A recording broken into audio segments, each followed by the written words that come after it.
സയൻബോക്സിലേക്ക് സ്വാഗതം. നമ്മൾ ഇന്നോട് പഠിക്കാൻ പോകുന്നത് ഫിസിക്സ് ആണ്. നമ്മൾ ഓൾറെഡി കുറേ വീഡിയോസുകൾ അപ്ലോഡ് ചെയ്ത് കഴിഞ്ഞു. അപ്പോൾ അതിന്റെ കണ്ടിന്യൂഷൻ ആണ് ഈ വീഡിയോ എന്ന് പറയുന്നത്. അപ്പോൾ എഫക്ട്സ് ഓഫ് ഇലക്ട്രിസിറ്റി എന്ന് പറയുന്ന ആ പാഠത്തിലെ ഭാഗങ്ങളാണ് നമ്മൾ പഠിച്ചുകൊണ്ടിരിക്കുന്നത്. അപ്പോൾ നമ്മൾ കഴിഞ്ഞ ക്ലാസ്സിൽ ഇതുവരെ പഠിച്ചതെന്ന് പറയുന്നത് വൈദ്യുതിയുടെ താപഫലത്തെ കുറിച്ചാണ് ഇതുവരെ നമ്മൾ ചർച്ച ചെയ്തിട്ടുള്ളത്. ഇന്നത്തെ ക്ലാസ്സിൽ നമ്മൾ പഠിക്കാൻ പോകുന്നത് വൈദ്യുതിയുടെ പ്രകാശഫലത്തെ കുറിച്ചാണ്. ലൈറ്റിംഗ് എഫക്ട് ഓഫ് ഇലക്ട്രിക് കറണ്ടിന്റെ എന്താണ് ലൈറ്റിംഗ് എഫക്റ്റിനെ കുറിച്ചാണ് ഇന്ന് നമ്മൾ പഠിക്കാൻ പോകുന്നത്. അപ്പൊ നമ്മൾ മുൻ ക്ലാസ്സുകളിൽ പഠിച്ചിട്ടുണ്ട് എന്താണ് വൈദ്യുതിയുടെ താപഫലം, അതുപോലെ തന്നെ ആ താപഫലം പ്രയോജനപ്പെടുത്തി വർക്ക് ചെയ്യുന്ന ഉപകരണങ്ങൾ എന്തൊക്കെയാണ്. അപ്പൊ കഴിഞ്ഞ ക്ലാസ്സിൽ നമ്മൾ പഠിച്ചായിരുന്നു വൈദ്യുതിയുടെ താപഫലം പ്രയോജനപ്പെടുത്തി വർക്ക് ചെയ്യുന്ന ഉപകരണങ്ങളെ വിളിക്കുന്ന പേരാണ് ഇലക്ട്രിക് ഹീറ്റിംഗ് അപ്ലയൻസ് എന്ന് പറയുന്നത്. എന്താണ് ഇലക്ട്രിക് ഹീറ്റിംഗ് അപ്ലയൻസ്? വൈദ്യുത താപന ഉപകരണം എന്ന് പറയുന്നത്. അതുപോലെ തന്നെ വൈദ്യുതിയുടെ പ്രകാശഫലം പ്രയോജനപ്പെടുത്തി വർക്ക് ചെയ്യുന്ന ഉപകരണങ്ങളെ വിളിക്കുന്ന പേരാണ് ലാമ്പ്. എന്തെന്ന് പറയും? ലാമ്പുകൾ എന്ന് പറയും. അപ്പം വൈദ്യുതിയുടെ പ്രകാശഫലം പ്രയോജനപ്പെടുത്തി വർക്ക് ചെയ്യുന്ന ഉപകരണങ്ങളാണ് ലാമ്പുകൾ എന്ന് പറയുന്നത്. അപ്പൊ നമുക്ക് ഈ ചാപ്റ്ററിൽ പ്രധാനമായിട്ടും 3 ലാമ്പുകളെ കുറിച്ചാണ് പഠിക്കാനുള്ളത്. ഒന്നെന്ന് പറയുന്നത് ഇൻകാൻഡസെന്റ് ലാമ്പും, രണ്ടെന്ന് പറയുന്നത് എന്താണ് ഡിസ്ചാർജ് ലാമ്പ്, 3 LED ലാമ്പ്. അപ്പൊ ഈ 3 ലാമ്പുകളെ കുറിച്ചാണ് നമുക്ക് ഈ ചാപ്റ്ററിൽ പഠിക്കാനുള്ളത്. ഏതൊക്കെയാണ്? ഇൻകാൻഡസെന്റ് ലാമ്പ്, ഡിസ്ചാർജ് ലാമ്പ്, അതുപോലെ തന്നെ LED ലാമ്പ്. ഇതിനെ 3നെ കുറിച്ചാണ് നമുക്ക് ഈ ക്ലാസ്സിൽ പഠിക്കാനുള്ളത്. അപ്പൊ ആദ്യം നമുക്ക് നോക്കാം ഇൻകാൻഡസെന്റ് ലാമ്പ് എന്താണെന്ന്. ഈ ഇൻകാൻഡസെന്റ് ലാമ്പിനെ നമ്മൾ മറ്റൊരു പേരിലും കൂടെ അറിയപ്പെടുന്നു ഫിലമെന്റ് ലാമ്പ് എന്നറിയപ്പെടുന്നു. Filament lamp. അപ്പൊ ആദ്യകാലങ്ങളിലൊക്കെ നമ്മുടെ വീടുകളിലൊക്കെ ഉപയോഗിച്ചിരുന്നായിരുന്നു ഈ ഇൻകാൻഡസെന്റ് ലാമ്പ് അഥവാ ഫിലമെന്റ് ലാമ്പ് എന്ന് പറയുന്നത്. പണ്ട് കാലങ്ങളിൽ ആദ്യകാലങ്ങളിൽ എല്ലാവരും അത് ബൾബിന്റെ ഏറ്റവും ആദ്യത്തെ ഒരു രൂപമാണെന്ന് നമുക്ക് പറയാം ഈ ഇൻകാൻഡസെന്റ് ലാമ്പ് അഥവാ ഫിലമെന്റ് ലാമ്പ് എന്ന് പറയുന്നത്. അപ്പൊ നമ്മൾ പറഞ്ഞു ഇൻകാൻഡസെന്റ് ലാമ്പ് അല്ലെങ്കിൽ അതിന് പറയുന്ന മറ്റൊരു പേരാണ് ഫിലമെന്റ് ലാമ്പ് എന്ന് പറയുന്നത്. അപ്പൊ ഇതിന്റെ നമ്മൾ ഈ പഠിക്കുമ്പോൾ ഈ പറഞ്ഞ 3 ലാമ്പുകളെ കുറിച്ച് നമ്മൾ പഠിക്കുമ്പോൾ അതിന്റെ പ്രധാനപ്പെട്ട ഭാഗങ്ങൾ എന്തൊക്കെയാണ്, അതിന്റെ ഫങ്ഷൻസുകൾ എന്തൊക്കെയാണ്, അതിന്റെ ഗുണങ്ങൾ എന്താണ്, അതിന്റെ ഡീമെറിറ്റ്സുകൾ എന്തൊക്കെയാണ്, ഇതൊക്കെയാണ് നമുക്ക് ഈ ചാപ്റ്ററിൽ പഠിക്കാനുള്ളത്. അപ്പൊ ആദ്യം നമ്മൾ പറഞ്ഞ ഫിലമെന്റ് ലാമ്പ് അഥവാ ഇൻകാൻഡസെന്റ് ലാമ്പിന്റെ സ്ട്രക്ചർ നിങ്ങൾ നോക്കിയേ. അപ്പൊ എന്തൊക്കെയാണ് ഈ ഇൻകാൻഡസെന്റ് ലാമ്പിനകത്ത് ഉള്ളത്, അതിന്റെ പ്രധാനപ്പെട്ട ഭാഗങ്ങൾ എന്തൊക്കെയാണ് നമുക്ക് കാണാം. അതിനകത്ത് എന്തുണ്ട്? ഒരു ഗ്ലാസ് കവർ ഉണ്ട്. ഒരു ഗ്ലാസ് കൊണ്ടുണ്ടാക്കിയ ഒരു കവറിംഗ് ഉണ്ട്. അതിന്റെ പ്രധാനപ്പെട്ട ഒരു ഭാഗമാണ് ഒരു ഗ്ലാസ് കവറിംഗ് ഉണ്ട്. പിന്നെ ഈ ഇൻകാൻഡസെന്റ് ലാമ്പിന്റെ അകത്ത് അഥവാ ഫിലമെന്റ് ലാമ്പിന്റെ അകത്ത് 2 കമ്പികൾ ഇങ്ങനെ കൊടുത്തിട്ടുണ്ട്. അപ്പൊ ഈ 2 കമ്പികൾ നിർമ്മിച്ചിരിക്കുന്നത് കോപ്പർ കൊണ്ടാണ് നിർമ്മിച്ചിരിക്കുന്നത്. എന്തുകൊണ്ടാണ് നിർമ്മിച്ചിരിക്കുന്നത്? കോപ്പർ കൊണ്ടാണ് നിർമ്മിച്ചത്. നമ്മൾ ഇതിനെ കോപ്പർ വയർ എന്ന് പറയുന്നത്. ഈ 2 കമ്പികൾക്കിടയിലാണ് നമ്മൾ എന്ത് വെക്കുന്നത്? ഫിലമെന്റ് വെക്കുന്നത്. അപ്പൊ ഈ ഫിലമെന്റ് നിർമ്മിച്ചിരിക്കുന്നത് ടങ്സ്റ്റൻ എന്ന് പറയുന്ന ഒരു മെറ്റൽ കൊണ്ടാണ്. ഈ ഫിലമെന്റ് നിർമ്മിച്ചിരിക്കുന്നത്. അപ്പൊ എന്തൊക്കെയാണ് ഇതിന്റെ പ്രധാന ഭാഗം എന്ന് വെച്ചാൽ ഒരു ഗ്ലാസ് കവർ ഉണ്ട്, ഒരു കോപ്പർ വയർ ഉണ്ട്. ഈ കോപ്പർ വയറുകൾക്കിടയിലാണ് നമ്മൾ ടങ്സ്റ്റൻ ഫിലമെന്റ് വെക്കുന്നത്. ഏത് ഫിലമെന്റ് വെക്കുന്നത്? ടങ്സ്റ്റൻ ഫിലമെന്റ് വെക്കുന്നത്. അപ്പൊ ഇവിടെ നമ്മൾ ഈ ഫിലമെന്റ് ഉപയോഗിച്ചത് കൊണ്ടാണ് ഈ ലാമ്പിനെ നമ്മൾ എന്ന് പറയുന്നത് ഫിലമെന്റ് ലാമ്പ് എന്ന് വിളിക്കാൻ കാരണം. അപ്പൊ ഇതിനകത്ത് ടങ്സ്റ്റൻ ഫിലമെന്റ് ഉണ്ടായത് കൊണ്ടാണ് നമ്മൾ ഇതിനെ എന്ന് പറയുന്നത് ഫിലമെന്റ് ലാമ്പ് എന്ന് വിളിക്കാൻ കാരണം. അപ്പൊ നമുക്ക് ഇതിന്റെ വർക്കിംഗ് എങ്ങനെ നോക്കാം. അപ്പൊ ആദ്യം നമ്മൾ അതിന്റെ സ്ട്രക്ചറിനെ കുറിച്ച് പഠിച്ചു. ഇനി അടുത്ത് അതിന്റെ പഠിക്കാനുള്ളത് ഇതിന്റെ വർക്കിംഗ് എങ്ങനെയാണെന്നാണ്. ഈ ഇൻകാൻഡസെന്റ് ലാമ്പ് അഥവാ ഫിലമെന്റ് ലാമ്പിൽ നമ്മൾ എന്ത് ചെയ്യുന്നു? ഒരു പൊട്ടൻഷ്യൽ ഡിഫറൻസ് കൊടുക്കുന്നു. അതായത് നമ്മുടെ വീട്ടിൽ എന്താണ് ഹോൾഡറിനകത്ത് കൊണ്ടിട്ട് ശേഷം നമ്മൾ എന്ത് സ്വിച്ച് ഇട്ട് കൊടുക്കുന്നു. അതാണ് അതിന്റെ പൊട്ടൻഷ്യൽ ഡിഫറൻസ് കൊടുക്കുക എന്ന് വെച്ചാൽ. അപ്പൊ ഇതിനകത്ത് പൊട്ടൻഷ്യൽ ഡിഫറൻസ് കൊടുക്കുമ്പോൾ എന്തുണ്ടാകുന്നു? ഇതിനകത്ത് ഒരു കറണ്ട് ഫ്ലോ ഉണ്ടാകുന്നു. ഈ കറണ്ട് എവിടെ എത്തുന്നു? ഈ ഫിലമെന്റിൽ എത്തുന്നു. ഈ കോപ്പർ വയർ വഴി ഫിലമെന്റിൽ എത്തുന്നു. ഏത് ഫിലമെന്റ് ആണ് നമ്മൾ ഉപയോഗിച്ചിരിക്കുന്നത്? ടങ്സ്റ്റൻ ഫിലമെന്റ് എത്തുന്നു. അപ്പൊ ഈ ടങ്സ്റ്റൻ ഫിലമെന്റിനകത്ത് ഈ കറണ്ട് എത്തുമ്പോൾ ഈ ടങ്സ്റ്റൻ ഫിലമെന്റ് ചുട്ട് പഴുത്തുന്നു, വൈറ്റ് കളറായിട്ട് മാറുന്നു. എന്തായിട്ട് മാറുന്നു? ചുട്ട് പഴുത്ത് വെള്ള കളറായിട്ടുള്ള ലൈറ്റ് നമുക്ക് പ്രൊഡ്യൂസ് ചെയ്യുന്നു. അപ്പൊ എന്ത് ചെയ്യുന്നു? ചുട്ട് പഴുത്ത് വെള്ള കളറിലുള്ള ലൈറ്റ് നമുക്ക് പ്രൊഡ്യൂസ് ചെയ്യുകയാണ് ടങ്സ്റ്റൻ ഫിലമെന്റ് ചെയ്യുന്നത്. അപ്പൊ എന്താണ് നമ്മൾ പറഞ്ഞത്? ആദ്യം നമ്മൾ എന്ത് ചെയ്യുന്നു? ഇതിനെ നമ്മളൊരു അത്യാവശ്യം പൊട്ടൻഷ്യൽ ഡിഫറൻസ് കൊടുക്കുന്നു. അതായത് സ്വിച്ച് ഇട്ട് നമ്മൾ എന്ത് ചെയ്യുന്നു? അതേ കറണ്ട് കടത്തി വിടുന്നു. അപ്പൊ ഈ കറണ്ട് ടങ്സ്റ്റൻ ഫിലമെന്റിൽ എത്തുമ്പോൾ ഇത് എന്ത് ചെയ്യുന്നു? ചുട്ട് പഴുത്ത് എന്തായിട്ട് മാറുന്നു? വൈറ്റ് കളർ പ്രൊഡ്യൂസ് ചെയ്യുന്നു, വൈറ്റ് ലൈറ്റ് നമുക്ക് നൽകുന്നു. അപ്പൊ ഇങ്ങനെയാണ് എന്ത് ചെയ്യുന്നത്? ഫിലമെന്റ് ലാമ്പ് വർക്ക് ചെയ്യുന്നത്. അപ്പൊ ഫിലമെന്റ് ലാമ്പിന്റെ പ്രധാനപ്പെട്ട ഭാഗങ്ങൾ പറഞ്ഞു, അതിന്റെ വർക്കിംഗ് വളരെ സിമ്പിൾ ആണ്, നമ്മൾ പറഞ്ഞു. അപ്പൊ നമ്മളിങ്ങനെ ഒരു ഫിലമെന്റ് ലാമ്പ് നിർമ്മിക്കുമ്പോൾ വെറുതെ ഇങ്ങനെ ഒരു ഫിലമെന്റ് ലാമ്പ് നമ്മൾ എന്ത് ചെയ്തു, ഒരു ഗ്ലാസ് ട്യൂബ് വെച്ച് രണ്ട് കമ്പികൾ വെച്ചിട്ട് കോപ്പർ വയർ വെച്ച് അതിനിടയിൽ ഫിലമെന്റ് വെച്ച് മുഴുകയല്ല ചെയ്യുന്നത്. ഇതിന്റെ നിർമ്മാണ ഘട്ടങ്ങളിൽ പ്രധാനമായിട്ടും രണ്ട് കാര്യങ്ങൾ ചെയ്യാറുണ്ട്. ഒന്ന്, അത് എവാക്യുവേറ്റ് ചെയ്യും. എന്ത് ചെയ്യും? എവാക്യുവേറ്റ് ചെയ്യും. എന്താണ് ഈ എവാക്യുവേഷൻ എന്ന് വെച്ചാല്, നമ്മൾ ഈ ഫിലമെന്റ് ലാമ്പ് നിർമ്മിക്കുമ്പോൾ ഈ ബൾബിനകത്ത് എന്ത് കാണും? എയർ ഉണ്ടാകും. എയർ. അപ്പൊ ഈ എയർ റിമൂവ് ചെയ്യുന്ന പ്രോസസ്സിനെ പറയുന്ന പേരാണ് എവാക്യുവേഷൻ എന്ന് പറയുന്നത്. ഈ ഫിലമെന്റ് ലാമ്പിനുള്ള ഈ അകത്തുള്ള എയറിനെ എന്ത് ചെയ്യും? നമ്മൾ റിമൂവ് ചെയ്യും. ആ റിമൂവ് ചെയ്യുന്ന പ്രോസസ്സിനെ പറയുന്ന പേരാണ് എവാക്യുവേഷൻ എന്ന് പറയുന്നത്. അപ്പൊ എന്തിനു വേണ്ടിയാണ് നമ്മൾ എവാക്യുവേഷൻ ചെയ്യുന്നത്? എന്തെങ്കിലും കാരണം കാണുമോ ഈ എവാക്യുവേഷൻ ചെയ്യണമെങ്കിൽ? തീർച്ചയായിട്ടും അതിന് ഒരു കാരണം, ഒരു റീസൺ കാണും. അപ്പൊ എവാക്യുവേറ്റ് ചെയ്യുന്നു. അപ്പൊ നമ്മൾ പറഞ്ഞു ഇതിനകത്ത് എയർ ഉണ്ടെങ്കിൽ ആ എയറിനകത്ത് തീർച്ചയായിട്ടും അവിടെ എന്ത് കാണും? ഓക്സിജൻ കാണും. എയർ ഉണ്ടെങ്കിൽ അതിനകത്ത് എന്ത് കാണും? ഓക്സിജൻ കാണും. ഈ ടങ്സ്റ്റൻ ഇങ്ങനെ ചുട്ടുവയറ്റ് നിലനിൽക്കുന്ന സന്ദർഭത്തിൽ, ചുട്ടുവയറ്റിനാണ് വൈറ്റ് കളറിൽ ഇങ്ങനെ നിൽക്കുന്ന സന്ദർഭത്തിൽ ഈ ടങ്സ്റ്റൻ ചിലപ്പോൾ എന്ത് ചെയ്യും? ഓക്സിജനുമായിട്ട് റിയാക്ട് ചെയ്യും. ഇങ്ങനെ ഈ ഓക്സിജനുമായിട്ട് റിയാക്ട് ചെയ്യുന്നതിനെ പറയുന്ന പേരാണ് നമ്മൾ മുൻപ് പഠിച്ചിട്ടുള്ളതാണ് ഓക്സിഡേഷൻ സംഭവിക്കും. ഇങ്ങനെ ഓക്സിഡേഷൻ സംഭവിച്ചാൽ എന്ത് സംഭവിക്കും? പെട്ടെന്ന് ഈ ടങ്സ്റ്റൻ നശിച്ചു പോകാൻ സാധ്യതയുണ്ട്. അപ്പൊ എന്തിനാണ് നമ്മൾ ഈ ബൾബ് എവാക്യുവേറ്റ് ചെയ്യുന്നത്? ഓക്സിഡേഷൻ നടക്കാതിരിക്കുവാൻ വേണ്ടി. ഇതിനകത്ത് എയർ ഉണ്ടായിരുന്നുവെങ്കിൽ, അതായത് ഈ പറഞ്ഞ എയർ, ആ എയറിനകത്ത് എന്തുകൊണ്ട് ഓക്സിജൻ ഉണ്ടായിരുന്നുവെങ്കിലും ഈ ടങ്സ്റ്റൻ എന്ന് പറയുന്നത് ഓക്സിജനുമായിട്ട് റിയാക്ട് ചെയ്ത് പെട്ടെന്ന് നശിച്ചു പോകാൻ സാധ്യതയുണ്ട്. അപ്പൊ ഇത് പ്രിവെന്റ് ചെയ്യാൻ വേണ്ടി, ഈ ഓക്സിഡേഷൻ പ്രിവെന്റ് ചെയ്യാൻ വേണ്ടിയാണ് നമ്മൾ ആദ്യം ഇത് എവാക്യുവേറ്റ് ചെയ്യുന്നത്. ഇനി രണ്ടാമത്തെ സ്റ്റെപ്പ് എന്ന് പറയുന്നത്, ഈ ടങ്സ്റ്റൻ ഫിലമെന്റ് ചുട്ടുപഴുത്ത് നിലനിൽക്കുന്ന സന്ദർഭത്തില് വേപ്പർ ആകുവാനുള്ള ചാൻസ് ഉണ്ട്. എന്ത് ചെയ്യും? വേപ്പറൈസേഷൻ സംഭവിക്കും. കാരണം ഇത് നല്ല ചൂടായിട്ട് നിലനിൽക്കുവാണ്. ആ ചൂട് കാരണമാണ് എന്ത് ചെയ്യുന്നത്? ഇതിങ്ങനെ ചുട്ടുപഴുത്ത് നിൽക്കുന്നത്. അപ്പോൾ ഇത് എന്തായി പോകാൻ ചാൻസ് ഉണ്ട്? വേപ്പർ ആകുവാനുള്ളൊരു ചാൻസ് ഉണ്ട്. അപ്പോൾ ഈ വേപ്പറൈസേഷൻ തടയാൻ വേണ്ടി, വേപ്പറൈസേഷൻ പ്രിവെന്റ് ചെയ്യാൻ വേണ്ടി നമ്മൾ എന്ത് ചെയ്യുന്നു വെച്ചാൽ, ഇതിനകത്ത് ഏതെങ്കിലും ഒരു ഇനർട്ട് ഗ്യാസ്, അതായത് അലസവാതകങ്ങളോ അല്ലെങ്കിൽ എന്ത് ചെയ്യും? നൈട്രജനോ ആഡ് ചെയ്യും. അപ്പൊ എന്താണ്? ഈ ടങ്സ്റ്റൻ ചുട്ടുപഴുത്ത് നിൽക്കുമ്പോൾ എന്ത് ചെയ്യും? അതൊരു പക്ഷേ ഈ ചൂട് കാരണം ഇതിങ്ങനെ വേപ്പറായി പോകാൻ, ചൂട് കാരണം ഇങ്ങനെ ഉരുകി നിൽക്കുന്ന സന്ദർഭത്തിൽ അതിന്റെ വേപ്പറായി പോകാനുള്ള ചാൻസ് ഉണ്ട്. അപ്പൊ ആ വേപ്പറൈസേഷൻ പ്രിവെന്റ് ചെയ്യാൻ വേണ്ടി നമ്മൾ എന്ത് ചെയ്യും?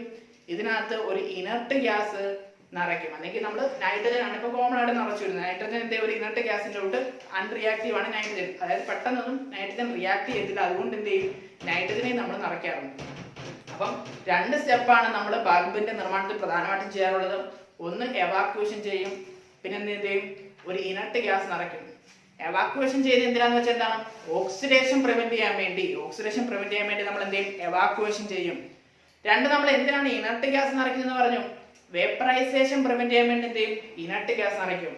അപ്പൊ നമ്മൾ ഈ പറഞ്ഞു ബൾബിന്റെ പേരെന്താണ്? ഇൻകാൻഡസെന്റ് ലാമ്പ് എന്നാണ്. അപ്പൊ ഈ ഇൻകാൻഡസെന്റ് എന്ന് പറയുന്ന വാക്കിനർത്ഥം എന്താണ്?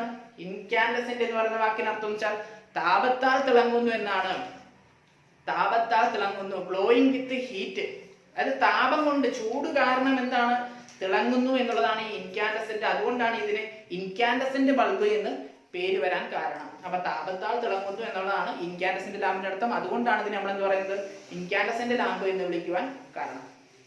അപ്പൊ നമ്മൾ പറഞ്ഞു ഇതിന്റെ പ്രധാനപ്പെട്ട ഒരു ഭാഗമാണെന്ന് പറയുന്നത് ടങ്സ്റ്റൻ എന്ന് പറയുന്നത്. ആ രണ്ട് കോപ്പർ വയറുകൾക്കിടയിൽ നമ്മൾ ഘടിപ്പിച്ചിരിക്കുന്നതാണ് ഒരു സ്പ്രിങ് പോലെ ഘടിപ്പിച്ചിരിക്കുന്ന ഭാഗമാണ് ടങ്സ്റ്റൻ എന്ന് പറയുന്നത്. അപ്പൊ ഈ ഒരുപാട് മെറ്റൽസുകൾ ഉണ്ടായിട്ടും എന്തുകൊണ്ട് നമ്മൾ ഉപയോഗിച്ചു? ടങ്സ്റ്റൻ ഉപയോഗിക്കാൻ കാരണം എന്താണ്? അപ്പൊ നമ്മുടെ ചുറ്റുപാട് ഒരുപാട് മെറ്റൽസ് ഉണ്ട്. പിന്നെ എന്തിനാണ് നമ്മൾ ഈ ടങ്സ്റ്റൻ മാത്രം ഇതിന് പ്രത്യേകിച്ച് എടുത്തത്? ഈ ഫിലമെന്റ് ലാമ്പ് നിർമ്മിക്കാൻ ഉപയോഗിച്ചത്. അപ്പൊ തീർച്ചയായിട്ടും ടങ്സ്റ്റൻ എന്തായിരിക്കും? കുറച്ച് പ്രത്യേകതകളൊക്കെ ഉണ്ടായിരിക്കും. അപ്പൊ നമ്മൾ മുൻ ക്ലാസ്സുകളിൽ പഠിച്ചിട്ടുണ്ട്, ഒരു കണ്ടക്ടറിനകത്തൂടെ കറണ്ട് കടന്നു പോകുമ്പോൾ അതിനകത്ത് എന്തുണ്ടാവും? ഹീറ്റ് ഉണ്ടാവും. ആ ഹീറ്റ് ഉണ്ടാകുമ്പോൾ എന്താ? അതിനോട് റെസിസ്റ്റൻസ് ഉണ്ടായതുകൊണ്ടാണ് അവിടെ ഒരു ഹീറ്റ് ഉണ്ടാവുക എന്നൊക്കെ പഠിച്ചു.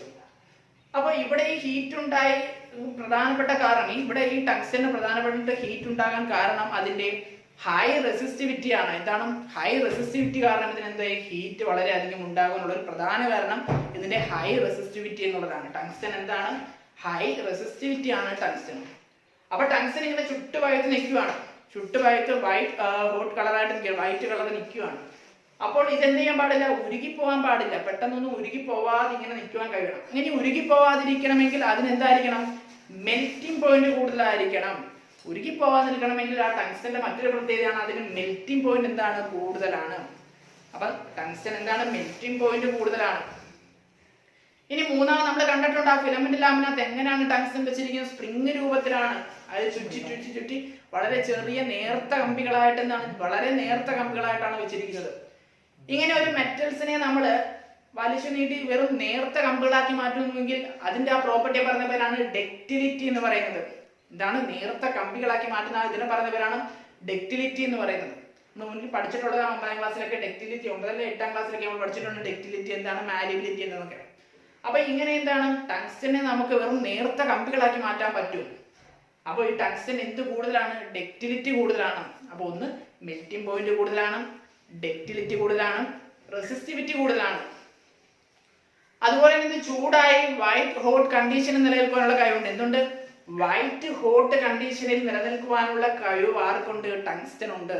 അതായത് വൈറ്റ് ഹോട്ട് കണ്ടീഷനിൽ നിലനിന്നുകൊണ്ട് വെള്ളപ്രകാശം നൽകുവാനുള്ള കഴിവ് ആർക്കുണ്ട്, ടങ്സ്റ്റൻ ഉണ്ട് എന്ന് പറയുന്നത്. അപ്പൊ ടങ്സ്റ്റന്റെ 4 പ്രത്യേകത പഠിച്ചു കഴിഞ്ഞാൽ, ഒന്ന് റെസിസ്റ്റിവിറ്റി കൂടുതലാണ്, ഡക്റ്റിലിറ്റി കൂടുതലാണ്, പിന്നെന്താണ് മെൽറ്റിംഗ് പോയിന്റ് കൂടുതലാണ്, വൈറ്റ് ഹോട്ട് കണ്ടീഷനിൽ വെള്ളപ്രകാശം വൈറ്റ് ലൈറ്റ് നൽകുവാനുള്ള കഴിവ് ആർക്കുണ്ട്, ടങ്സ്റ്റൻ ഉണ്ട്.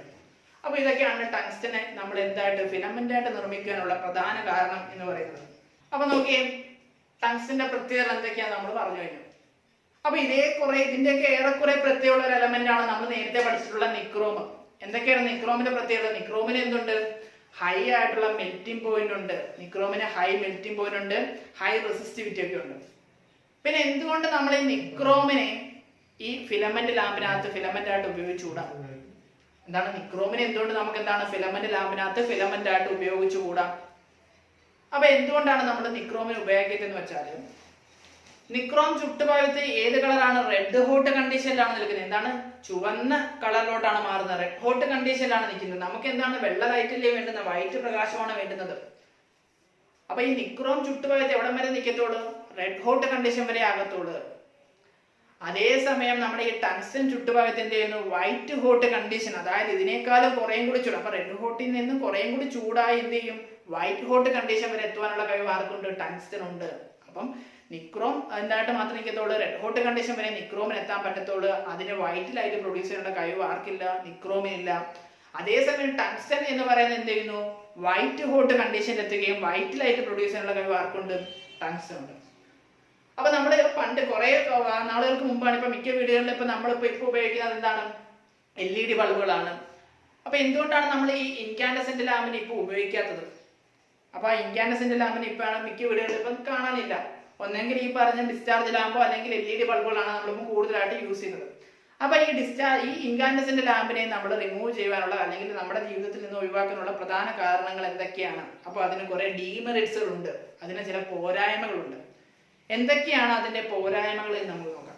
അപ്പൊ എന്തൊക്കെയാണ് ഈ പറഞ്ഞ ഇൻകാൻഡസെന്റ് ലാമ്പിന്റെ പോരായ്മകൾ എന്ന് നമുക്ക് നോക്കാം. ഒന്നാമത്തെ അതിന്റെ ഏറ്റവും പ്രധാന പോരായ്മ നിങ്ങൾ നോക്കുക, ഈ ഇൻകാൻഡസെന്റ് ലാമ്പിനെ നമ്മൾ ഒരല്പനേരം വർക്ക് ചെയ്യിപ്പിച്ചിട്ട് അതിനകത്ത് പോയി തൊടുകയാണെങ്കിൽ എന്ത് ചെയ്യും, ഹീറ്റ് അനുഭവപ്പെടും. നല്ല രീതിയിൽ ചൂട് അതിനകത്ത് നമുക്ക് അനുഭവപ്പെടും, ഹീറ്റ് അനുഭവപ്പെടുന്നതായിട്ട് നമുക്ക് തോന്നും. അതായത് കുറച്ചു നേരം തന്നെ പ്രവർത്തിക്കുമ്പോൾ അതിനകത്ത് എന്ത് ചെയ്യുന്നു, large amount of heat produce ചെയ്യുന്നു, ഒരുപാട് ഹീറ്റ് പ്രൊഡ്യൂസ് ചെയ്യുന്നുണ്ട് എന്നുള്ളത് അതിന്റെ ഒരു പോരായ്മയാണ്. അപ്പൊ ഇങ്ങനെ ഹീറ്റ് പ്രൊഡ്യൂസ് ചെയ്യുന്നതുകൊണ്ട് നമ്മൾ കൊടുക്കുന്ന ഇലക്ട്രിക്കൽ എനർജി എന്തായിട്ട് മാറുന്നു, ലൈറ്റ് എനർജി ആയിട്ട് മാറുന്നു. അതിന്റെ ഒരു നല്ലൊരു ഭാഗം എന്തായിട്ട് മാറുന്നുണ്ട്, ഹീറ്റ് എനർജി ആയിട്ട് പോകുന്നു. ഈ ഹീറ്റ് എനർജി നമുക്ക് എന്തെങ്കിലും ഗുണം തരുന്നുണ്ടോ? ഇല്ല. ഈ ഹീറ്റ് എനർജി എന്താണ്, വേസ്റ്റ് ആയി പോവുകയാണ്. അപ്പൊ ഈ കൊടുക്കുന്ന ഇലക്ട്രിക്കൽ എനർജിയുടെ ഒരു ഭാഗം എന്തായിട്ട് ഹീറ്റ് എനർജി ആയിട്ട് നഷ്ടപ്പെട്ടു പോകുന്നു. അപ്പൊ കൊടുക്കുന്ന എനർജി എന്ത് ചെയ്യുന്നു, ഹീറ്റ് എനർജി ആയിട്ട് ഇൻകാൻഡസെന്റ് ലാമ്പിൽ നഷ്ടപ്പെട്ടു പോകുന്നു എന്നുള്ളത് അതിന്റെ ഒരു പോരായ്മ തന്നെയാണ്. രണ്ടാമത്തെ അതിന്റെ ഒരു പ്രധാന പോരായ്മ എന്ന് പറയുന്നത്, ഇത് ഈ പറഞ്ഞ ഷാഡോ നിഴല് മുഖേന ഉണ്ടാകുന്ന ബുദ്ധിമുട്ടുകൾ എന്തുണ്ട്, ഇൻകാൻഡസെന്റ് ലാമ്പുകൾക്കുണ്ട്. അപ്പൊ ഇൻകാൻഡസെന്റ് ലാമ്പ് എന്ത് ചെയ്യുന്നു, ഷാഡോ പ്രോബ്ലം ഉണ്ടാക്കുന്നു, നിഴൽ ഉണ്ടാക്കുന്നു. നല്ല രീതിയിൽ എന്ത് ചെയ്യും, ഈ ഇൻകാൻഡസെന്റ് ലാമ്പിന്റെ അകത്ത് നമ്മുടെ നിഴലുകളൊക്കെ നല്ല രീതിയിൽ ഉണ്ടാകുന്നു, പ്രത്യക്ഷപ്പെടാൻ കാരണമാകുന്നത്. അതായത് ഷാഡോ പ്രോബ്ലംസ് എന്ത് ഇൻകാൻഡസെന്റ് ലാമ്പുകൾ സൃഷ്ടിക്കുന്നുണ്ട്. അപ്പൊ രണ്ട് പ്രധാനപ്പെട്ട എന്താണ് ഡീമെറിറ്റ്സ് നമ്മൾ പറഞ്ഞു. ഒന്നെന്ന് പറയുന്നത് എന്താണ്, ഹീറ്റ് എനർജി, ഈ ഇലക്ട്രിക്കൽ എനർജി ഹീറ്റ് രൂപത്തിൽ നഷ്ടപ്പെട്ടു പോകുന്നുണ്ടെന്ന് പറഞ്ഞു. അതുപോലെ തന്നെ ഷാഡോ പ്രോബ്ലം ഉണ്ടാകുന്നുണ്ട്. പിന്നെ മൂന്നാമത് പറയുമ്പോൾ ഇതിന്റെ ലൈഫ് സ്പാൻസുകൾ കുറവാണ്. ലൈഫ് സ്പാൻ എന്താണ്, അതായത് കാലയളവ്, ഒരുപാട് കാലം എന്ത് ചെയ്തിട്ട് ഇത് വർക്ക് ചെയ്തിട്ട് കുറച്ച് കാലം പെട്ടെന്ന് എന്ത് ചീത്തയായി പോകുന്നു. ലൈഫ് സ്പാൻ വളരെ കുറവാണ് ഇൻകാൻഡസെന്റ് ലാമ്പിനകത്ത്. അപ്പൊ ഇതിന്റെ പ്രധാനപ്പെട്ട മൂന്ന് എന്താണ് ഡീമെറിറ്റ്സുകളാണ് നമ്മൾ പറഞ്ഞത്. അപ്പൊ ഈ ഡീമെറിറ്റ്സുകളൊക്കെ ഇതിനേക്കാളും ഈ ഡീമെറിറ്റ്സുകളൊക്കെ മാറ്റിക്കൊണ്ട് പുതിയൊരു ലാമ്പ് കൊണ്ടുവരുന്നു. അതാണ് ഡിസ്ചാർജ് ലാമ്പ് എന്ന് പറയുന്നത്. എന്താണ് ഈ പറഞ്ഞ ഡീമെറിറ്റ്സുകളൊക്കെ എന്താണ് കുറെയൊക്കെ മാറ്റിക്കൊണ്ട്, പൂർണ്ണമായിട്ട് മാറ്റാൻ പറ്റില്ല എങ്കിലും എന്താണ് കുറെയൊക്കെ എന്താണ് ഇതിനേക്കാളും ബെറ്റർ ആക്കിക്കൊണ്ട് അടുത്തൊരു ലാമ്പ് കൊണ്ടുവരുന്നു. ആ ലാമ്പാണ് ഡിസ്ചാർജ് ലാമ്പ് എന്ന് പറയുന്നത്. എന്തെന്ന് പറയുന്നു? ഡിസ്ചാർജ് ലാമ്പ് എന്ന് പറയുന്നു. അപ്പൊ നമ്മുടെ ടെക്സ്റ്റിനകത്ത് നിന്നാണ് ഡിസ്ചാർജ് ലാമ്പിന്റെ ഡിസ്ചാർജ് ലാമ്പിനുള്ള കുറച്ച് എക്സാമ്പിളിന്റെ ഒക്കെ പടം കൊടുത്തിട്ടുണ്ട്. ഒരു 4 തരത്തിലുള്ള ഡിസ്ചാർജ് ലാമ്പിന്റെ പടമാണ് അവിടെ കൊടുത്തിരിക്കുന്നത്. അപ്പൊ ഈ ഡിസ്ചാർജ് ലാമ്പിന് എക്സാമ്പിൾസിലാണ് നമ്മൾ ഇന്ന് ഈ കാണുന്ന ഫ്ലൂറസെന്റ് ലാമ്പ്. നമ്മുടെ വീടുകളിലൊക്കെ പിന്നെ ട്യൂബ് ലൈറ്റ് എന്നൊക്കെ പറയത്തില്ല, അതെന്താണ് ഫ്ലൂറസെന്റ് ലാമ്പ് എന്നാണ് ഒരു ഡിസ്ചാർജ് ലാമ്പിന്റെ ഒരു എക്സാമ്പിൾ ആണ്. അതുപോലെ തന്നെ CFL ബൾബുകൾ, അതായത് ഈ ഫ്ലൂറസെന്റിന്റെ ചെറിയ രൂപം, കോമ്പാക്ട് ഫ്ലൂറസെന്റ് ലാമ്പ്. CFL എന്ന് വെച്ചാൽ എന്താണ്? Compact fluorescent lamp. Fluorescent lamp എന്ന് വെച്ചാൽ കുറച്ച് വലുതാണ്, നീണ്ടിരിക്കുന്ന ട്യൂബാണ്. അതിനെ ചെറുതാക്കി എടുക്കുന്നതാണ് CFL ലാമ്പ് എന്ന് പറയുന്നത്. അപ്പൊ ഇതിന്റെ രണ്ടിന്റെയൊക്കെ വർക്കിംഗ് എന്താണ്? ഒരുപോലെ തന്നെയാണ്. അതുപോലെ തന്നെ ആർക്ക് ലാമ്പ് എന്താണ്? ഒരു ഡിസ്ചാർജ് ലാമ്പാണ്. ആർക്ക് ലാമ്പ് എന്ന് പറയുന്ന ലാമ്പ് എന്താണ്? Discharge lamp. അത് നമ്മുടെ ഈ ഉത്സവ പറമ്പുകളിലൊക്കെ നമ്മൾ കണ്ടിട്ടുണ്ട്. MH ബൾബ് എന്നൊക്കെ പേരിൽ അറിയപ്പെടുന്നുണ്ട്. MH ബൾബ് വലിയ നല്ല രീതിയിൽ പ്രകാശം കിട്ടുവാൻ വേണ്ടി നമ്മൾ ഉപയോഗിക്കുന്നതാണ് ഈ ആർക്ക് ലാമ്പ് എന്ന് പറയുന്നത്. അതായത് നല്ല രീതിയിൽ നമുക്ക് എടുത്ത് പ്രകാശം വേണമെങ്കിൽ നമ്മൾ എന്ത് ചെയ്യും? ഈ ആർക്ക് ലാമ്പ് ഉത്സവ പറമ്പുകളിൽ, ഗാനമേള സൈറ്റുകളിലൊക്കെ നമ്മൾ കണ്ടിട്ടുണ്ട്. ഈ ഒരു ലൈറ്റ് വെച്ചിട്ടുണ്ട്, പ്രത്യേക ലൈറ്റ്, ചതുരത്തിലൊക്കെ ഇരിക്കുന്ന ലൈറ്റുകൾ. അപ്പൊ ഇതിനെ പറഞ്ഞ പേരാണെന്ന് പറയുന്നത് ആർക്ക് ലാമ്പ് എന്ന് പറയുന്നത്. പിന്നെ വേറൊരു എക്സാമ്പിൾ ആണ് സോഡിയം വേപ്പർ ലാമ്പ്. എന്ത് ചെയ്യുന്നു? Sodium vapour lamp. അതായത് പണ്ട് കാലങ്ങളിൽ നമ്മുടെ ഈ സ്ട്രീറ്റ് ലൈറ്റ് ആയിട്ട് ഉപയോഗിച്ചിരുന്ന ഒന്നാണ് ഈ സോഡിയം വേപ്പർ ലാമ്പ്. ഒരു അത്യാവശ്യം വലിയ ഒരു ലൈറ്റ് ആയിരുന്നു സോഡിയം വേപ്പർ. മഞ്ഞ കളറുള്ള എന്താണ് ലൈറ്റ് കിട്ടുന്നതാണ് ഈ സോഡിയം വേപ്പർ ലാമ്പ് എന്ന് പറയുന്നത്. അപ്പൊ പ്രധാനമായിട്ടും 4 തരത്തിലുള്ള ഡിസ്ചാർജ് ലാമ്പുകളാണ്. ഏതൊക്കെയാണുള്ളത്? ഫ്ലൂറസെന്റ് ലാമ്പ് ഉണ്ട്, സോഡിയം വേപ്പർ ലാമ്പ് ഉണ്ട്, ആർക്ക് ലാമ്പ് ഉണ്ട്, CFL ഉണ്ട്. ഇതൊക്കെയാണ് ഫ്ലൂറസെന്റ്, CFL, ആർക്ക് ലാമ്പ്, സോഡിയം വേപ്പർ ലാമ്പ്. ഇവയൊക്കെ എന്താണ്? ഡിസ്ചാർജ് ലാമ്പിന് എക്സാമ്പിൾ ആണ്. അപ്പൊ ഇവയുടെയൊക്കെ വർക്കിംഗ് എന്താണ്? ഏകദേശം ഒരുപോലെ തന്നെയാണ്, ഒരേ പ്രിൻസിപ്പിൾ വർക്കിംഗ് ആണ് ഇവയ്ക്കെല്ലാം ഉണ്ടായത്. അപ്പൊ നിങ്ങൾക്ക് ഈ ചാപ്റ്ററിനകത്ത് ഈ ഡിസ്ചാർജ് ലാമ്പിന്റെ വർക്കിംഗ് മാത്രം പഠിച്ചാൽ മതി. ബാക്കി ഈ ഡിസ്ചാർജ് ലാമ്പിന്റെ എക്സാമ്പിൾ ആയിട്ട് മാത്രം എന്ത് പഠിച്ചാൽ മതി? ഈ പറഞ്ഞ എക്സാമ്പിൾ ഏതൊക്കെയാണെന്ന് ചോദിക്കുമ്പോൾ ഈ പറഞ്ഞ ബൾബുകളുടെ പേര്, ഈ പറഞ്ഞ ലാമ്പുകളുടെ പേര് തന്നെ മതി. അപ്പൊ ഇതിന്റെ വർക്കിംഗ് എന്തെന്ന് പഠിക്കുക. അപ്പൊ ഇതിന്റെ പ്രധാനപ്പെട്ട വർക്കിങ്ങിനോട്ട് പോകുമ്പോൾ ഇതിന്റെ പ്രധാനപ്പെട്ട എന്തെല്ലാം ഭാഗങ്ങളുണ്ട് എന്ന് ആദ്യം നമ്മൾ അറിഞ്ഞിരിക്കണം. ആദ്യം നമ്മൾ അതിന്റെ ഭാഗങ്ങളെ കുറിച്ച് അറിയണം. അപ്പൊ ഒരു ഡിസ്ചാർജ് ലാമ്പിന്റെ പ്രധാനപ്പെട്ട ഭാഗം എന്ന് പറഞ്ഞാൽ എല്ലാ ഡിസ്ചാർജ് ലാമ്പിനും എന്തുണ്ട്? ഒരു ട്യൂബ് ഉണ്ടായിരിക്കും, ഒരു ഗ്ലാസ് ട്യൂബ് ഉണ്ടായിരിക്കും, ഗ്ലാസ് കൊണ്ട് നിർമ്മിച്ച ഒരു ട്യൂബ് ഉണ്ടായിരിക്കും. ഈ ട്യൂബിന്റെ 2 എൻഡിലായിട്ട് നമ്മൾ കണ്ടിട്ടുണ്ട്. ഈ ട്യൂബിന്റെ 2 എൻഡിലായിട്ട് ഉണ്ടായിരിക്കും 2 ഇലക്ട്രോഡ്സ് ഉണ്ടായിരിക്കും. എന്തായിരിക്കും? 2 ഇലക്ട്രോഡ്സ്. ഇലക്ട്രോഡ്സ് ഏതെങ്കിലും മെറ്റൽ കൊണ്ട് ഉണ്ടാക്കിയ ഒരു ഭാഗമായിരിക്കും 2 ഇലക്ട്രോഡുകൾ ഉണ്ടായിരിക്കും. അപ്പം നമ്മുടെ വീടുകളിൽ ഉപയോഗിക്കുന്ന ട്യൂബ് ലൈറ്റില്ലേ, ആ ട്യൂബ് ലൈറ്റിന്റെ അകത്ത് 2 എൻഡുകളിലായിട്ട് എന്തുണ്ട്? 2 ഇലക്ട്രോഡുകളുണ്ട്. അപ്പൊ നമ്മൾ ഇതിനകത്ത് ഈ ഇലക്ട്രോഡ്സ് ഈ ട്യൂബിനകത്ത് അതുപോലെ തന്നെ എന്ത് ചെയ്യും? ഏതെങ്കിലും ഒരു ഗ്യാസ് നിറച്ചിട്ടുണ്ട്. ഈ ട്യൂബിനകത്ത് നിറച്ചിട്ടുണ്ട്, ഏതെങ്കിലും ഒരു ഗ്യാസ് നിറച്ചിട്ടുണ്ട്. അത് പലതരത്തിലുള്ള ഗ്യാസ് നിറഞ്ഞു. നമുക്ക് ഏത് കളറുള്ള ലൈറ്റ് വേണമോ അതിനനുസരിച്ച് നമ്മൾ എന്ത് ചെയ്യും? പലതരത്തിലുള്ള ഗ്യാസുകളായിരിക്കും നിറയ്ക്കുന്നത്. ഇപ്പൊ സോഡിയം ആണ് നിറയ്ക്കുന്നെങ്കിൽ നമുക്ക് എന്ത് ചെയ്യും? മഞ്ഞ കളർ ലഭിക്കും. നിയോൺ ആണ് നിറയ്ക്കുന്നെങ്കിൽ നമുക്ക് റെഡ് കളർ, ചുവപ്പ് കളർ ലഭിക്കും. അതുപോലെ നമുക്ക് ഇഷ്ടമുള്ള ഏത് കളറാണോ ലഭിക്കേണ്ടത് അതനുസരിച്ചായിരിക്കും നമ്മൾ അതിനകത്ത് പലതരത്തിലുള്ള ഗ്യാസുകൾ നിറയ്ക്കുന്നത്. ഏത്? ഡിസ്ചാർജ് ലാമ്പിനകത്ത്. അപ്പൊ ഡിസ്ചാർജ് ലാമ്പിന്റെ പ്രധാനപ്പെട്ട 2 ഭാഗങ്ങൾക്ക് ഒരു ട്യൂബ് ഉണ്ടായിരിക്കും, ഒരു ഗ്ലാസ് ട്യൂബ് ഉണ്ടായിരിക്കും. ആ ഗ്ലാസ് ട്യൂബിന്റെ 2 എൻഡുകളിലായിട്ട് എന്തുണ്ട്? 2 ഇലക്ട്രോഡ്സുകളുണ്ട്, 2 മെറ്റൽ പീസുകളുണ്ട്. അപ്പൊ ഈ ട്യൂബിനെ നമ്മൾ എന്ത് ചെയ്യുന്നു? നമ്മുടെ വീട്ടിൽ എന്താണ് കണക്ട് ചെയ്യുന്നു, അതിന് സ്വിച്ച് ഇട്ട് കൊടുക്കുന്നു. അതായത് ഹൈ വോൾട്ടേജ് കൊടുക്കുന്നു. സ്വിച്ച് ഇട്ട് കൊടുക്കുക വെച്ചാൽ അതിന്റെ 2 സൈഡിലും എന്ത് ചെയ്യും? നമ്മൾ ഹൈ വോൾട്ടേജ് ഡിഫറൻസ് കൊടുക്കുന്നു, പൊട്ടൻഷ്യൽ ഡിഫറൻസ് കൊടുക്കുന്നു.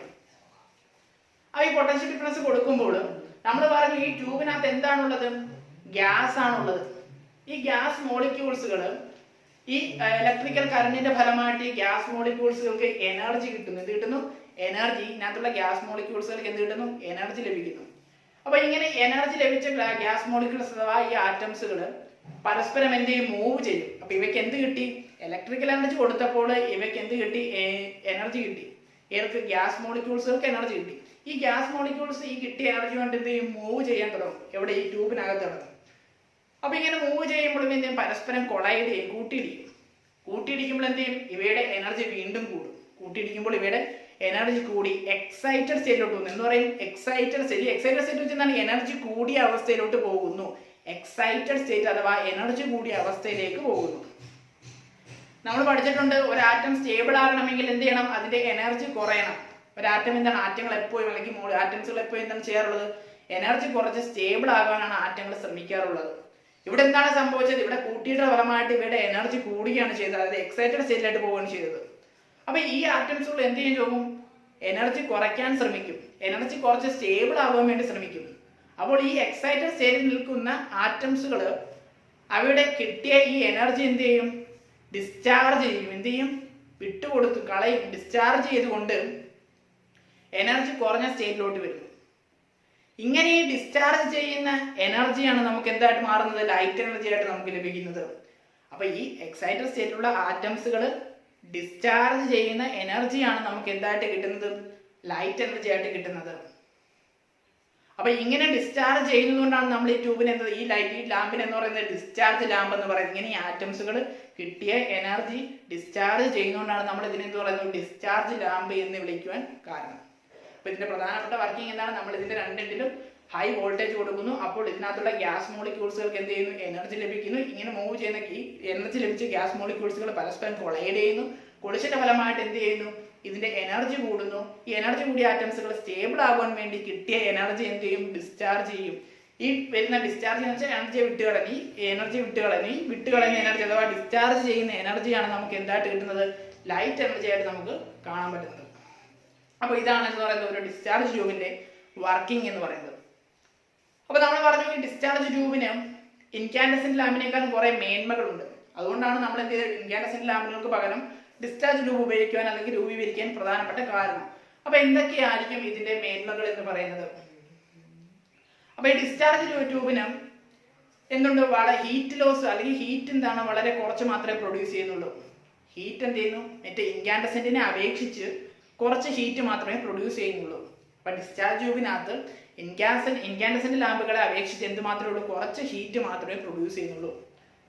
ഇങ്ങനെ കുറച്ച് ഹീറ്റ് പ്രൊഡ്യൂസ് ചെയ്യുമ്പോൾ നമ്മൾ കൊടുക്കുന്ന എനർജി എന്താണ്? ഹീറ്റ് രൂപത്തിൽ അധികമായി നഷ്ടപ്പെട്ടു പോകുന്നില്ല.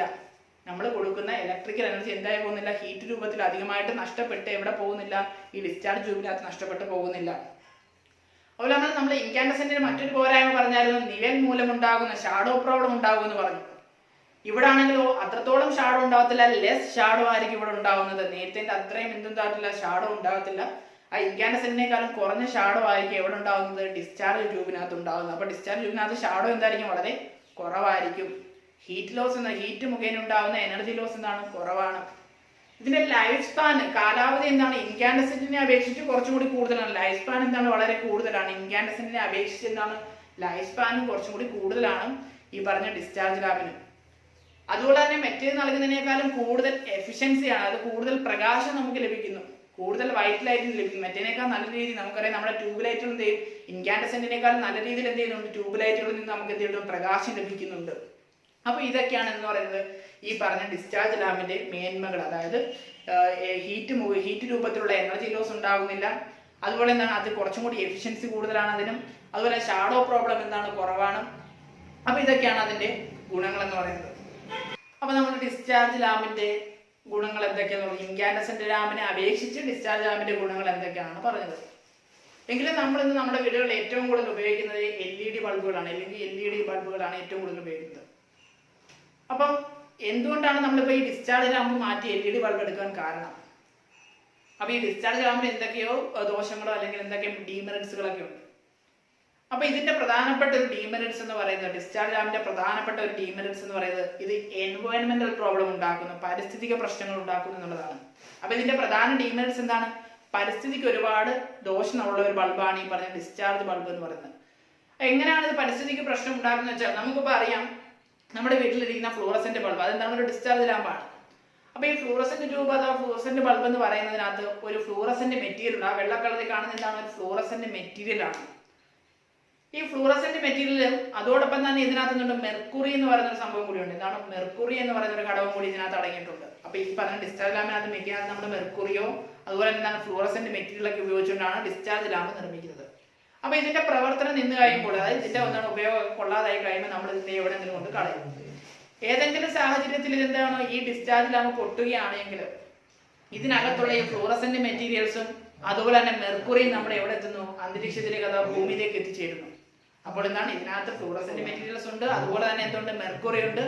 ഏതെങ്കിലും സാഹചര്യത്തിൽ എന്ത് ചെയ്യുന്നു, ഈ പറഞ്ഞ ഡിസ്ചാർജ് ലാമ്പ് പൊട്ടുകയാണെങ്കിൽ അതിനകത്തുള്ള ഈ പറഞ്ഞ ഈ ഫ്ലൂറസെൻസ് മെറ്റീരിയൽ മെർക്കുറി നമ്മുടെ ഭൂമിയിൽ എത്തിച്ചേരുന്നു. അപ്പൊ ഇത് രണ്ടും നമ്മുടെ എന്താണ് പ്രകൃതിക്ക് വളരെ ഹാനികരമായിട്ടുള്ള രണ്ട് വസ്തുക്കളാണ് ഈ ഫ്ലൂറസെന്റ് മെറ്റീരിയൽ മെർക്കുറി എന്നുള്ളത്. രണ്ട് പോയിസൺ ആയിട്ടുള്ള രണ്ട് വസ്തുക്കളാണ് ഇതെന്ന് പറയുന്നത്. അപ്പം ഇതൊരു വലിയ പ്രോബ്ലം ആയതുകൊണ്ടാണ് നമ്മൾ എന്ത് ചെയ്തത്, ഡിസ്ചാർജ് ലാമ്പുകളെ മാറ്റിക്കൊണ്ട് ഈ ഒരു പൊല്യൂഷൻസ്, ഇത് മുഖേന ഉണ്ടാകുന്ന പൊല്യൂഷൻസ് കുറയ്ക്കുവാൻ വേണ്ടിയാണ് നമ്മൾ പുതിയ LED ബൾബുകൾ കൊണ്ടുവന്നത്. അപ്പൊ ഇങ്ങനെ നമ്മൾ ഇന്നത്തെ ക്ലാസ് വൈൻഡ് അപ്പ് ചെയ്യുകയാണ്. അടുത്ത ക്ലാസ്സുകളിൽ നമ്മൾ പഠിക്കാൻ പോകുന്നത് ഒരു ബൾബ് നമ്മൾ തിരഞ്ഞെടുക്കുമ്പോൾ എന്തെല്ലാം കാര്യങ്ങൾ വേണം, ഒരു ബൾബിന് എന്തൊക്കെ ഗുണങ്ങൾ വേണം. അപ്പൊ അങ്ങനെയൊക്കെയുള്ള ഗുണമുള്ള ഒരു ബൾബാണ് ഈ പറഞ്ഞ, ഏകദേശം ആ ഗുണങ്ങളൊക്കെ ഉള്ള ഒരു ബൾബാണ് LED ബൾബ്. ആ LED ബൾബിന്റെ സ്ട്രക്ചർ എങ്ങനെയാണ്, അതിന്റെ ഒരു പ്രധാനപ്പെട്ട ഭാഗങ്ങൾ എന്താണ്, അതിന്റെ എന്തൊക്കെയാണ് ആ LED ബൾബിനുള്ള ഗുണങ്ങൾ എന്നൊക്കെ നമ്മൾ അടുത്ത ക്ലാസ്സുകളിൽ പഠിക്കുന്നതായിരിക്കും.